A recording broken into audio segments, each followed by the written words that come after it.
ಮಂತ್ರಿಯಾಗಿರುವಂತಹ ಡಿ.ಕೆ. ಶಿವಕುಮಾರ್ ಅವರು ನಿಂತಿದ್ದಾರೆ. ನಿನ್ನೆ ರಾಜ್ಯಾಧ್ಯಕ್ಷರು ಚಾರ್ಜ್ ಶೀಟ್ ಅನ್ನ ಬಿಡುಗಡೆ ಮಾಡಿದ್ದಾರೆ. ಈಗ ಅದರ ವಿಚಾರಣೆ ನಡೀತಾ ಇದೆ. ಆ ವಿಚಾರಣೆಯನ್ನ ಕೈಗೊಳ್ಳಬೇಕು ಅಂತ ಹೇಳಿ ಮೊನ್ನೆ ವಿಧಾನ ಪರಿಷತ್ತಿನ ವಿರೋಧ ಪಕ್ಷದ ನಾಯಕರಾಗಿರುವಂತಹ ಹೋರಾಟಗಾರ ಸನ್ಮಾನ್ಯ ಛಲವಾದಿ ನಾರಾಯಣ ಸ್ವಾಮಿ ಅವರಿಗೆ ಕೇಳ್ತಾ ಇದ್ದಾನೆ. ವಿಚಾರಣೆಯನ್ನ ಎದುರಿಸಲಿಕ್ಕೆ ಸಿದ್ದರಾಮಯ್ಯ ಮತ್ತೆ ಡಿ.ಕೆ. ಶಿವಕುಮಾರ್ ಅವರು ಕಟಕಟೆಯಲ್ಲಿ ನಿಂತಿದ್ದಾರೆ.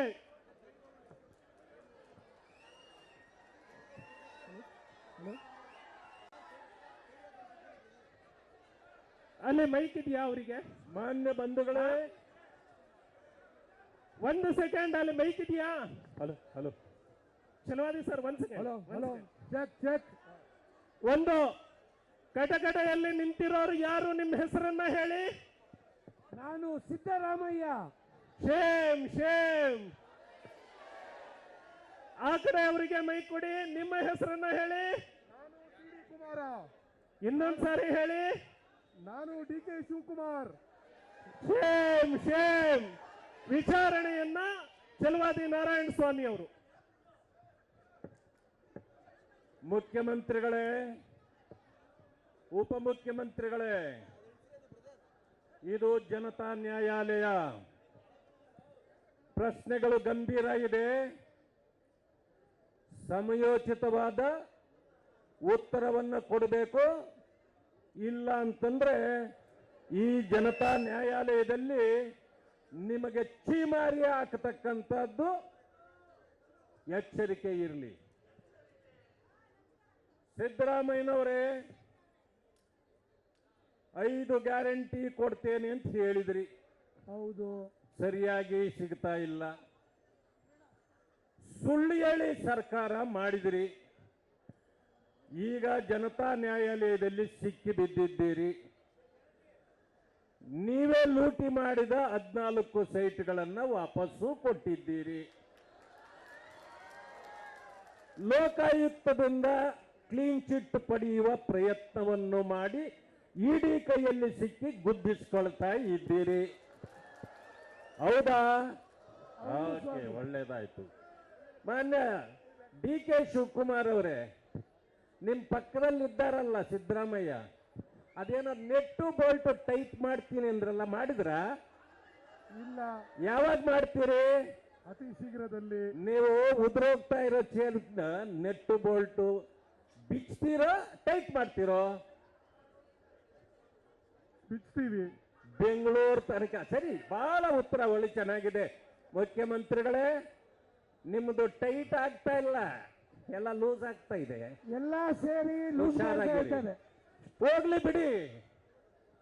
ನೀವು ಗ್ಯಾರಂಟಿಗಳನ್ನು ಸರಿಯಾಗಿ ತಲುಪಿಸಲಿಲ್ಲ. ಬೆಲೆ ಏರಿಕೆ ಮಾಡಿದ್ದು ಯಾಕೆ? ದುಡ್ಡು ಹೊಡಿಯಕ್ಕೆ. Same same. ಸತ್ಯ ಒಪ್ಕೊಳ್ತಾ ಇದ್ದೀರಿ, ಅದರಿಂದ ನಿಮ್ಮ ಶಿಕ್ಷೆ ಕಡಿಮೆ ಆಗತ್ತೆ. ಸತ್ಯ ಒಪ್ಕೊಂಡ್ರೆ ಶಿಕ್ಷೆ ಕಡಿಮೆ ಆಗತ್ತೆ. ಮಾನ್ಯ ಯಡಿಯೂರಪ್ಪಾಜಿಯವರು ಮುಖ್ಯಮಂತ್ರಿಯಾಗಿದ್ದಾಗ ರೈತರಿಗೆ 4,000 ರೂಪಾಯಿ ಕೊಡ್ತಿದ್ರು.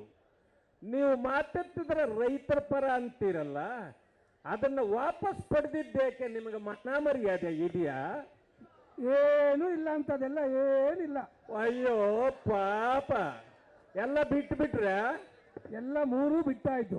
ಆಯ್ತು ಆಯ್ತು. ಇಂಥವರೇ ಬೇಕು ಈ ರಾಜ್ಯಕ್ಕೆ. ಪಾಪ ಜನ ಬಹಳ ಕಷ್ಟಪಟ್ಟು ನಿಮಗೆ ಓಟ್ ಹಾಕಿದ್ರು, ನೀವು 3 ಬಿಟ್ಟವ್ರಂತ ಅವ್ರಿಗೆ ಗೊತ್ತೇ ಇರಲಿಲ್ಲ. ಇವತ್ತು ಗೊತ್ತಾಯ್ತು. ಜನ ತಿಳ್ಕೊಳ್ಳಿ ಇವರ ಈ ಕಾರ್ಯ ಚಟುವಟಿಕೆಯನ್ನ. ಮಾನ್ಯ ಮುಖ್ಯಮಂತ್ರಿಗಳೇ, ಹೋದ್ರೆ ಹೋಗ್ಲಿ ಬಿಡಿ. ಈಗ SCP TSP ಹಣ ದಲಿತರಿಗೆ ಕೊಡ್ತೀರಿ ಅಂದ್ರಲ್ಲ, ಈ ಕೈಯಲ್ಲಿ ಕೊಟ್ರಿ, ಆ ಕೈಯಲ್ಲಿ ಕಿತ್ಕೊಂಡ್ರಿ. ನಿಮ್ಗೆ ಯಾರೋ ಜಾಸ್ತಿ ಮಾಡೋರು ಯಾರು ಇಲ್ವಾ?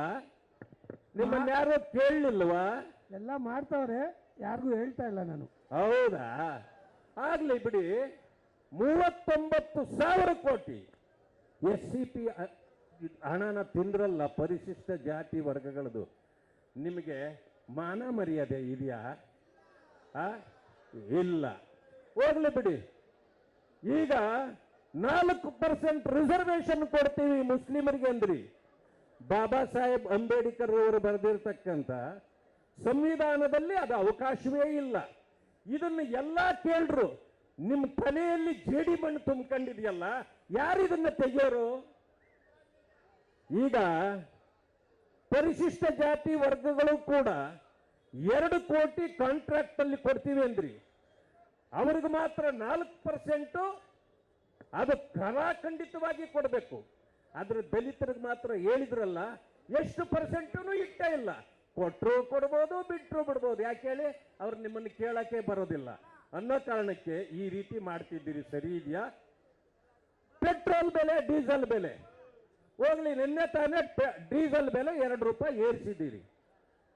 ನಾವು ನಮ್ಮ ಜನತಾ ನ್ಯಾಯಾಲಯದಲ್ಲಿ ಎಲ್ಲರೂ ಕೇಳ್ತಿದ್ದಾರೆ, ನಿಮ್ಗೆ ಏನ್ ಮಾಡ್ಲಿಕ್ಕೆ ಹೇಳ್ದವ್ರು ಯಾರ್ರಿ? ನಿಮ್ಮ ಮಂತ್ರಿಗಳು ಹೇಳ್ತಾರೆ ಅದೆಲ್ಲ ಕೇಂದ್ರ ಸರ್ಕಾರದ್ದು ಅಂತ. ಅಂದಮೇಲೆ ನೀವ್ ಯಾಕೆ ಹೆಚ್ಚು ಮಾಡಿದ್ರಿ? ದುಡ್ಡು ಹೊಡಿಯಕ್ಕೆ. ನಿಮ್ಮ ಪಕ್ಕದಲ್ಲಿ ಒಬ್ರು ನಿಲ್ಸಿದ್ದೀರಿ. ಇನ್ನೂ ಅನೇಕರು ನಿಮ್ಮ ಕ್ಯಾಬಿನೆಟ್ ಅಲ್ಲಿ ಇದ್ದಾರೆ. ಅವರಿಗೆ ಬಹಳ ಜನರು ಹೇಳ್ತಾರೆ ಅಪ್ಪರ್ ಚೇಂಬರ್ ಖಾಲಿ ಇದೆ ಅಂತ. ಹೌದಾ? ನಿಜ. ಅಪ್ಪರ್ ಚೇಂಬರ್ ಖಾಲಿ ಇದೆಯಾ? ಫುಲ್ ಖಾಲಿ. ನಿಮ್ಮದೂ ಖಾಲಿನೇ. ನಿಮ್ಮದು ಪೂರ್ತಿ ಇದ್ದಿದ್ರೆ ಅಂಥವ್ರನ್ನೆಲ್ಲ ನೀವು ಜೊತೆಯಲ್ಲಿ ಇಟ್ಕೊಳ್ತಿರ್ಲಿಲ್ಲ. ನಿಮ್ಮದು ಸರ್ಕಾರವೇ ಖಾಲಿ ಆಗ್ತದೆ. ಆಗ್ಲಿ ಬಿಡಿ. ರೈತರಿಗೆ 5 ರೂಪಾಯಿ ಎಕ್ಸ್ಟ್ರಾ ಕೊಡ್ತೀವಿ ನಾವು ಹಾಲಿನ ದರ ಅಂತ ಹೇಳಿದ್ರಲ್ಲ, ಅಧಿಕಾರಕ್ಕೆ ಬಂದ ಮೊದಲನೇ ದಿನದಲ್ಲೇ ಕೊಡ್ತೀವಿ ಅಂದ್ರಿ. ನೀವು ಕೊಡ್ಲಿಲ್ಲ. 3 ರೂಪಾಯಿ ಹೆಚ್ಚಿಸಿದ್ರಿ. 2ನೇ ಸಾರಿ 2 ರೂಪಾಯಿ ಹೆಚ್ಚಿಸಿದ್ರಿ. 5 ರೂಪಾಯಿ ಆಯ್ತು. ಈಗ ಮತ್ತೆ 4 ರೂಪಾಯಿ ಏರಿಸಿದ್ದೀರಿ. 4 ರೈತರಿಗೆ ಕೊಡ್ತೀವಿ ಅಂತ ಹೇಳಿದ್ರಿ. ಸರಿ, ಆದ್ರೆ 5 ರೂಪಾಯಿ ಯಾರಪ್ಪನ ಮನೆಗೆ ಹೋಯ್ತು? ನಮ್ಮನೆಗೆ ಹೋಯ್ತು. ಹೌದಾ? ಅದಕ್ಕೆ ಇವತ್ತು ನೀವು ಜೈಲಿಗೆ ಹೋಗುವಂತ ಪರಿಸ್ಥಿತಿ ಉದ್ಭವ ಆಗ್ತಾ ಇದೆ. ಬಸ್ ದರ ಏರಿಸಿದ್ರಿ. ಹೆಣ್ಣು ಮಕ್ಕಳಿಗೆ ಪುಕ್ಕಟೆ ಅಂದ್ರಿ.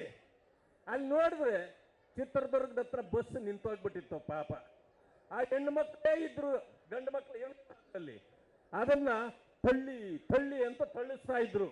ಆವಾಗ ನೋಡಿದ್ರೆ ಪಾಪ ಹೆಣ್ಣು ಮಕ್ಕಳು ಹಿಂದ್ಗಡೆ ಬೋರ್ಡ್ ನೋಡಿದ್ರು, ನುಡಿದಂತೆ ನಡೆದ ಸರ್ಕಾರ ಅಂತ. ಇಷ್ಟೇನಾ ನಿಮ್ಮ ಬಂಡವಾಳ? ಹೌದು. ಹೆಣ್ಣು ಮಕ್ಕಳೆಲ್ಲ ಸೇರಿ ಬಸ್ ತಳ್ಳೋದು. ಇಂಥ ಪರಿಸ್ಥಿತಿಯನ್ನ ಇದು ಮಾಡ್ಕೊಂಡಿದ್ದೀರಿ. ನಿಮಗೆ ಇವತ್ತು ಈ ಜನತಾ ನ್ಯಾಯಾಲಯ ಛೀಮಾರಿ ಹಾಕಿದೆ. ಆದಷ್ಟು ಬೇಗನೆ ಇದನ್ನೆಲ್ಲ ಸರಿಪಡಬೇಕು. ಏನು ಬೆಲೆ ಹೆಚ್ಚಳ ಮಾಡಿದ್ದೀರದೆಲ್ಲ ವಾಪಸ್ ತಗೊಳ್ಬೇಕು. ಇಲ್ಲ ಅಂತಂದ್ರೆ ನಿಮ್ಮ ಸರ್ಕಾರಕ್ಕೂ ಗಂಡಾಂತರ, ನಿಮಗೂ ಗಂಡಾಂತರ ಅಂತಕ್ಕಂಥ ಮಾತನ್ನು ಹೇಳಿ ಈ ಜನತಾ ನ್ಯಾಯಾಲಯ ನಿಮಗೆ ಛೀಮಾರಿ ಆಗ್ತಾ ಇದೆ. Shem Shem.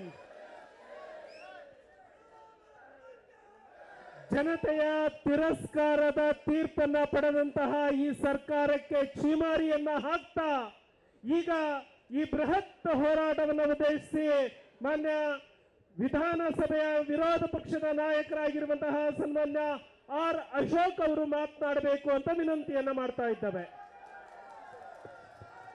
ಭಾರತ್ ಮಾತಾ ಕಿ, ಭಾರತ್ ಮಾತಾ ಕಿ.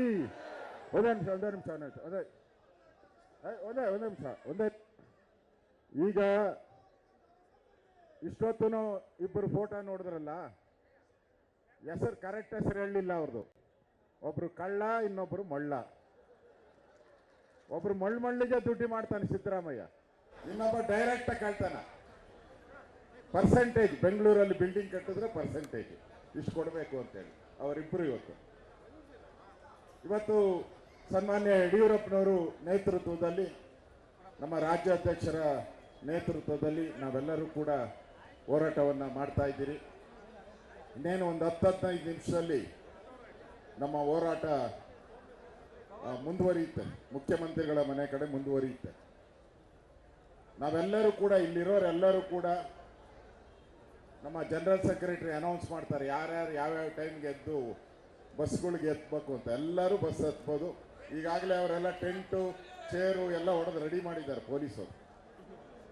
ಒಂದು, ಈ ಸರ್ಕಾರವನ್ನ ನಾವು ಕೇಳಬೇಕು. ನಾವು ಹಿಂದೆ ನಾವೆಲ್ಲರೂ ಹಿಂದೆ ಎಣದ ಮೇಲೆ ದುಡ್ಡು ತಿನ್ಬೇಡ ಅಂತ ಹೇಳ್ತಾ ಇದ್ರಿ. ಎಣದ ಮೇಲೆ ಹಾಕ್ತಾರಲ್ಲ, ಸತ್ತ ಎಣದ ಮೇಲೆ ದುಡ್ಡು ಹಾಕ್ತಾರೆ, ಎಣ ಎತ್ತೋಗ ಹರಿಸ್ತಾರೆ, ಅದನ್ನ ತಿನ್ಬೇಡ ಅಂತ ಹೇಳ್ತಾ ಇದ್ರಿ. ಈ ಸರ್ಕಾರ ಬಂದ ಮೇಲೆ ಡೆತ್ ಸರ್ಟಿಫಿಕೇಟ್ಗೂ ಹಣವನ್ನ ಫಿಕ್ಸ್ ಮಾಡಿ ಲೂಟಿ ಹೊಡಿತಾ ಇದ್ದಾರೆ. ಡೆತ್ ಸರ್ಟಿಫಿಕೇಟ್ ಎಣದ ಮೇಲೂ ಹಣ ಮಾಡುವಂತ ಸಿದ್ದರಾಮಯ್ಯ ಮತ್ತು ಡಿ ಕೆ ಶಿವಕುಮಾರ್ ಅವರನ್ನ ಇವತ್ತು ನೋಡ್ತಾ ಇದ್ದೀವಿ. ಪೆಟ್ರೋಲ್, ಡೀಸೆಲ್ ಏನೇನಿದೆಯೋ ಇನ್ನು ಕ್ವಾರ್ಟರ್ಗೆ ಬಂದಿಲ್ಲ, ಅವರು ಬೇರೆ ಬರ್ತಾ ಇದೆ. ಯಾರ್ಯಾರು ಬಿಯರ್ ಕುಡಿತಾರೆ ಅವರೆಲ್ಲ 50 ರೂಪಾಯಿ ಎಕ್ಸ್ಟ್ರಾ ರೆಡಿ ಮಾಡ್ಕೊಳ್ರಿ. ಬಿಯರ್ ಕುಡಿಯಲ್ಲ 50 ರೂಪಾಯಿ ರೆಡಿ. ಇನ್ನು ಸ್ವಲ್ಪ ಕೋಲ್ಡ್ ಆದ್ಮೇಲೆ ಕ್ವಾರ್ಟರ್ ವಿಸ್ಕಿ ಮೇಲೆಲ್ಲ ಅದ್ರ ಮೇಲೆ 50 ರೂಪಾಯಿಗೆ ರೆಡಿ ಮಾಡ್ಕೊಂಡಿದ್ದಾರೆ. ಆಮೇಲೆ ನಿಮ್ಮ ಟಾಯ್ಲೆಟ್ಗಳು, ಬೆಂಗಳೂರಲ್ಲಿ ನಿಮ್ಮ ಟಾಯ್ಲೆಟ್ಗಳು ಇದೆಯಲ್ಲ ಗೊತ್ತಿದ್ಯಾ? ಜನರಲ್ ಟಾಯ್ಲೆಟ್ ಅಲ್ಲ, ನಿಮ್ಮ ಮನೇಲಿ ಎಷ್ಟು ಟಾಯ್ಲೆಟ್ ಇದೆಯೋ ಅಷ್ಟು ಟಾಯ್ಲೆಟ್ ಕಸ ಎಷ್ಟು ಬರ್ತದೋ ಅದನ್ನ ಕೆಜಿ ಲೆಕ್ಕ ತೂಕ ಹಾಕಿ ಟ್ಯಾಕ್ಸ್ ಹಾಕ್ತೀನಿ ಮೇಲೆ. ಕೆಜಿ ಲೆಕ್ಕ ಎಲ್ಲಿಗೆ ಬಂದಿದ್ದಾರೆ ನೋಡಿ. ಟಾಯ್ಲೆಟ್ಗೂ ಬಿಟ್ಟಿಲ್ಲ ಇವ್ರು ಕಳ್ಳರು, ಅದಕ್ಕೆ ಕಳ್ಳ ಮಳ್ಳ ಅಂದಿತ್ತು. ಟಾಯ್ಲೆಟ್ಗೂ ಕಾಸು. ಈಗ ನಾವು ಧರಣಿ ಶುರು ಮಾಡಿದ ತಕ್ಷಣ ಡೀಸೆಲ್ ಆಯ್ತು. ಇನ್ನು ಮನೆಗೆ ಹೋಗೋದ್ರೊಳಗಡೆ ಬೆಂಗಳೂರವ್ರಿಗೆ ನೀರಿನ ತೆರಿಗೆ ಕಾದಿದೆ. ನೀರಿನ ತೆರಿಗೆ ಈಗ ಬೆಂಗಳೂರಿಗೆ ಕಾದಿದೆ. ಇನ್ಮೇಲೆ ನಮ್ಮ ಅಶ್ವಥ್ ನಾರಾಯಣ್ ಬರ್ತಾರೆ ಹೊಸ ಮೀಟರ್ ಹಾಕಕ್ಕೆ. ಯಾವ ಮೀಟರ್ ಅದು? Smart meter. 15,000 ಕೋಟಿ ಲೂಟಿ ಅದರಲ್ಲಿ, ಸ್ಮಾರ್ಟ್ ಮೀಟರ್ ಅಲ್ಲಿ 15,000 ತೀರ್ಮಾನ ಮಾಡ್ಬಿಟ್ಟಾರೆ ಕಾಂಗ್ರೆಸ್ ಅವರು. ನಾವು ಕಾಂಗ್ರೆಸ್ ಬರಲ್ಲ, ಏನೋ ಅಳಕ್ ಪುಳಕಾಗಿ ಗ್ಯಾರಂಟಿ ಯೋಜನೆಯಲ್ಲಿ ನಾವು ಬಂದುಬಿಟ್ರಿ. ಜನಕ್ಕೆ ಅರ್ಥ ಆಗಿದೆ. ಹೆಂಡತಿ ಹತ್ರ 2,000 ರೂಪಾಯಿ ಕೊಟ್ಟು ಗಂಡ ಹತ್ರ 5,000 ರೂಪಾಯಿ ಕೀಳುವಂತ ಸ್ಕೀಮು ಜನಕ್ಕೆ ಅರ್ಥ ಆಗಿದೆ. ಬಡವರು ಮಾತಾಡ್ತಾ ಇದ್ದಾರೆ. ಬಡವರು ಯಾರು 2,000 ರೂಪಾಯಿ ತಗೊಂತಾರೆ ಅವರು ಸಿದ್ದರಾಮಯ್ಯಗೆ ಹೇಳ್ತಾ ಇದ್ದಾರೆ, ನಿನ್ ಮನೆ ಆಳ ಸಿದ್ದರಾಮಯ್ಯ, ನನಗೆ 2,000 ಕೊಟ್ಟು ನನ್ನ ಗಂಡನ ಜೋಬಿಗೆ 5,000 ಆಗ್ತಾ ಇದೆಯಲ್ಲ ಟ್ಯಾಕ್ಸು, ನಿನ್ ಮನೆ ಹಾಳಾಗೋಗ ಅಂತ ಆಗ್ತಾ ಇದ್ದಾರೆ. ಇದು ದಿನನಿತ್ಯದ ನೋಡ್ತಾ ಇದ್ದೀರಿ ನಾವು. ಈ ಸರ್ಕಾರ ಇನ್ನು ಎಷ್ಟು ದಿನ ಇರುತ್ತೋ ಗೊತ್ತಿಲ್ಲ, ಆದ್ರೆ ಲೂಟಿ ಮಾಡಕ್ ಹೇಳಿರುವಂತ ಸರ್ಕಾರ ಇವತ್ತು ಕರ್ನಾಟಕದಲ್ಲಿ ತೊಲಗಬೇಕು ಅನ್ನೋದು ಜನಕ್ಕೆ ಏನನ್ಸಿದೆ ಅಂದ್ರೆ, ಯಾಕಪ್ಪ ಈ ಸರ್ಕಾರಕ್ಕೆ ಓಟ್ ಹಾಕಿದ್ರಿ? ಯಾಕೆ ಈ ಸರ್ಕಾರಕ್ಕೆ ನಾವು ಓಟ್ ಹಾಕಿ ಪಾಪ ಮಾಡಿದ್ರಿ? ಆ ಪಾಪವನ್ನ ಕಳ್ಕೊಳಕ್ಕೆ ಎಲ್ಲಿ ಹೋಗ್ಬೇಕು ಅಂತ ಜನ ಯೋಚನೆ ಮಾಡ್ತಾ ಇದ್ದಾರೆ. ಅಷ್ಟು ತೆರಿಗೆಗಳ ಮೇಲೆ ತೆರಿಗೆಗಳನ್ನ ಹಾಕ್ತಾ ಇದ್ದಾರೆ. ಮಾನ ಮರ್ಯಾದೆ ಏನೂ ಇಲ್ಲ, ಸಿದ್ದರಾಮಯ್ಯರಿಗೂ ಇಲ್ಲ, ಡಿ ಕೆ ಶಿವಕುಮಾರ್ಗೂ ಇಲ್ಲ, ಇಡೀ ಸರ್ಕಾರ. ಅದ್ಯಾವುದೋ ಒಂದು ಮಂತ್ರಿ ಹೇಳ್ತಾರೆ, ಬೆಳಗಾವಿ ಮಂತ್ರಿ, ಈ ಡೀಸೆಲ್ ಬೆಲೆ ಏರಿಸಿರೋದು ಕೇಂದ್ರ ಸರ್ಕಾರ ಅಂತೆ. ಇನ್ನೊಬ್ಬ ಮಂತ್ರಿ ಹೇಳ್ತಾನೆ ಕನ್ನಡ ಬರೆಯಕ್ಕೆ ಬರಲ್ಲ, ಕನ್ನಡ ಬೋರ್ಡ್ ಮೇಲೆ ಕನ್ನಡ ಬರೆಯಕ್ಕೆ ಬರಲ್ಲ, ಕನ್ನಡ ಸಂಸ್ಕೃತಿ ಮಂತ್ರಿ. ಕನ್ನಡ ಮಾತಾಡಕ್ ಬರಲ್ಲ ಅಂದ್ರೆ ಅವ್ರು ಎಜುಕೇಶನ್ ಮಿನಿಸ್ಟ್ರು, ಪ್ರೈಮರಿ ಎಜುಕೇಶನ್. ಈ ತರದ ಅಂದ್ರೆ ಎಷ್ಟು ಈ ಮಂತ್ರಿ ಮಂಡಲದಲ್ಲಿ ಇರುವಂತವ್ರು ಎಷ್ಟು ಅಜ್ಞಾನಿಗಳು. ಈ ಅಜ್ಞಾನಿಗಳ ಮಧ್ಯೆ ಸಿದ್ದರಾಮಯ್ಯ ಎಂತ ಜ್ಞಾನಿ ಅಂತ ಹೇಳಿದ್ರೆ, ಎಲ್ಲರೂ ನಮ್ಮ ಅಂಬೇಡ್ಕರ್ ಸಂವಿಧಾನದಲ್ಲಿ ಕೊಟ್ಟಿರುವಂತದ್ದು, ನಾವು ಬಡ್ಜೆಟ್ ಮಂಡನೆ ಮಾಡಿದಾಗ ನಾವು ಏನೇನ್ ಟ್ಯಾಕ್ಸ್ ಈ ವರ್ಷ ಹಾಕ್ತೀವಿ, ಈ ರಾಜ್ಯಕ್ಕೆ ಏನೇನ್ ತೆರಿಗೆ ಬೇಕು, ಆ ತೆರಿಗೆಯಿಂದ ನಾವು ಅಭಿವೃದ್ಧಿ ಏನ್ ಮಾಡ್ತೀರಿ ಅಂತ ಮಾಡುವಂತ ಬಡ್ಜೆಟ್. ಸಿದ್ದರಾಮಯ್ಯ ಎಲ್ಲಾದ್ರೂ ಒಂದು ತೆರಿಗೆ ಹಾಕದ್ನ ಹಾಕಿಲ್ಲ. ಈಗ ಬೀದಿಗಳಲ್ಲಿ ತೆರಿಗೆ, ಈಗ ಸಂತೆಗಳಲ್ಲಿ ತೆರಿಗೆ. ಅಂದ್ರೆ ಸಿದ್ದರಾಮಯ್ಯ ಎಷ್ಟು ಚಾಣಕ್ಯ ಇದ್ದಾನೆ, ಎಷ್ಟು ಮೋಸಗಾರ ಇದ್ದಾನೆ, ವಂಚನೆ ಮಾಡ್ತಾನೆ, ವಂಚಕಾರ ಅನ್ನೋದು ಇದರಿಂದ ಸ್ಪಷ್ಟ ಆಗ್ತಾ ಇದೆ. ಇವತ್ತು ನಾವು ಬಿಜೆಪಿ ಹೋರಾಟವನ್ನ ಮಾಡ್ತಾ ಇದ್ದೀರಿ. ಇದು ಸಾಂಕೇತಿಕ ಹೋರಾಟ ಅಲ್ಲ, ಇದನ್ನ ಅಂತ್ಯ ಕಾಣುವವರೆಗೂ ಕೂಡ ಈ ಹೋರಾಟವನ್ನ ಮುಂದುವರಿಸ್ತೀರಿ. ಮೈಸೂರು ಇರ್ಬೋದು, ಬೇರೆ ಬೇರೆ ಜಿಲ್ಲೆಗಳಲ್ಲಿ ಇದು ಕಂಟಿನ್ಯೂ ಆಗ್ತೈತೆ. ಅದರಿಂದ ನಾವು ಇವತ್ತು ಮಾಧ್ಯಮದ ಮೂಲಕ ಈ ಹೋರಾಟದ ಮುಖಾಂತರ ಸಿದ್ದರಾಮಯ್ಯ ನಿದ್ದೆ ಮಾಡೋ ರಾಮಯ್ಯ, ಸಿದ್ದರಾಮಯ್ಯ ಕಳ್ತನ ಮಾಡೋ ರಾಮಯ್ಯ ಈ ಕೋರ್ಟ್ ಅನ್ನು ತೀರ್ಮಾನ ಕೊಟ್ಟಿದೆ ಇಡಿಗೆ ತನಿಖೆ ಮಾಡಿ ಅಂತ ಹೇಳಿ. ಕೋರ್ಟ್ ಕೂಡ ಇವತ್ತು ಆದೇಶ ಮಾಡಿದೆ. ಕೋರ್ಟ್ ಕೂಡ ಆದೇಶ ಮಾಡಿದೆ. ಒಂದ್ ಕಡೆ ನಮಗೆ ಅಲ್ಲಿ ವಕ್ಫ್ ಬೋರ್ಡ್ ರೈತರ ಜಮೀನನ್ನ ಏನ್ ಲೂಟಿ ಮಾಡ್ತಾ ಇದ್ರು, ಅದಕ್ಕೆ ನರೇಂದ್ರ ಮೋದಿಯವರು ಕಾಯ್ದೆಯನ್ನ ತಂದು ರೈತರ ಬಾಳನ್ನ ಹಸನಾಗಿ ಮಾಡಿದ್ದಾರೆ. ನರೇಂದ್ರ ಮೋದಿ ಅವರಿಗೆ ಜೈ ಅನ್ಬೇಕು ಎಲ್ಲರೂ ಒಂದ್ಸರಿ. ನರೇಂದ್ರ ಮೋದಿ ಅವರಿಗೆ, ನರೇಂದ್ರ ಮೋದಿ ಅವರಿಗೆ. ನಾವು ನನ್ನ ಮಾತನ್ನ ಮುಗಿಸೋ ಮುಂಚೆ ನಾವೆಲ್ಲರೂ ಕೂಡ ಇವತ್ತು ಇಷ್ಟೊಂದು ಜನ ಹೋರಾಟಗಾರರು ಬಂದಿದ್ದೀರಿ. ಪೊಲೀಸರು ಕೂಡ ಒಂದು 10 ಬಸ್ ತಂದವ್ರೆ. ಅವ್ರಿಗೆ ಸಾಕಾಗಬಾರ್ದು ಬಸ್ಸು. ನಮ್ಮ ಬೈರ್ತಿ ಹೇಳ್ತಾ ಇದ್ದ, ಅಣ್ಣ 10 ಬಸ್ ನನಗೆ ಬೇಕು ಅಂತ ಗಲಾಟೆ ಮಾಡ್ತಾ ಇದ್ದ. ಇಲ್ಲಿ 10 ನನಗೆ ಬೇಕು ಅಂತ ಗಲಾಟೆ ಮಾಡ್ತಾ ಇದ್ದ.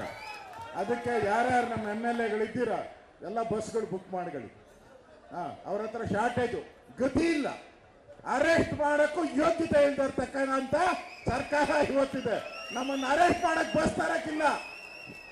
ನಾನು ಕೇಳಿದೆ ಅಲ್ಲಿ ಪೊಲೀಸರನ್ನ, ಏನಪ್ಪಾ ಅಂದ್ರೆ, ಇಲ್ಲ ಸರ್ ಕೇಳಿದ್ರಿ, ಕೆಲವು ಟೈರ್ ಇಲ್ಲಂತೆ, ಕೆಲವು ಟ್ಯೂಬ್ ಇಲ್ಲಂತೆ, ಒಬ್ಬರು ಡ್ರೈವರ್ ಬಂದಿಲ್ಲಂತೆ, ಇನ್ನೊಬ್ಬರು ಕಂಡಕ್ಟರ್ ಬಂದಿಲ್ಲ ಅಂತ.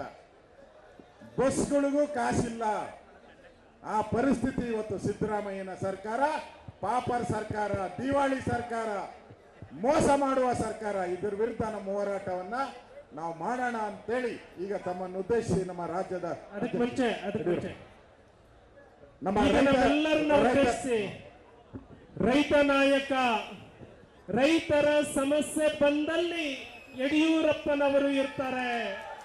ಮಹಿಳಾ ಪರವಾದಂತಹ ಚಿಂತನೆಗಳು ಇದ್ದಲ್ಲಿ ಯಡಿಯೂರಪ್ಪನವರು ಇರ್ತಾರೆ. ಜನತೆಗೆ ಶೋಷಣೆಯಾದಲ್ಲಿ ಯಡಿಯೂರಪ್ಪನವರು